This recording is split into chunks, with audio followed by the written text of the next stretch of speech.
YCP అభ్యర్థి ఆదిమూలపు సురేష్ పై TDP incharge Damacharla సత్య తీవ్ర స్థాయిలో విమర్శించారు. కొండపిలో టీడీపీను డైరెక్ట్ గా ఎదుర్కోలేక మాపై ఆదిమూలపు చవకబారు వ్యాఖ్యలు చేస్తున్నారని మండిపడ్డారు. దామచర్ల గత 5 ఏళ్లలో వైసీపీ చేసిన మోసాలను ప్రజలందరూ గమనిస్తున్నారని అన్నారు. రాబోయే ఎన్నికల్లో ఎన్డీఏ కూటమి గెలుపు ఖాయమని దామచర్ల ధీమా వ్యక్తం చేశారు.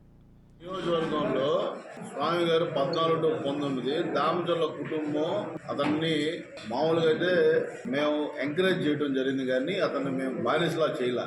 మీరు గమనిస్తే కనుక అతను ఇండిపెండెంట్గా అధికారుల పోస్టింగ్లో కానీ ఎక్కడ మా నియంత్రణ లేకుండా అతను స్వేచ్ఛగా ఈ నియోజకవర్గంలో ఆయన కావాల్సిన పనులు చేస్తే మేము బ్యాకప్ని ఎంకరేజ్ చేసాం అంతవరకే. కానీ వెనక మా నాయకులు కార్యకర్తలు అందరూ ఆయన్ని ఒక నాయకుడుగా అతన్ని ఈ 5 yearsలో చేసిన డెవలప్మెంట్ కానీ యాక్టివిటీస్ చేయటం వల్లే మొన్న 1924 కూడా అతన్ని గెలిపించగలిగారు.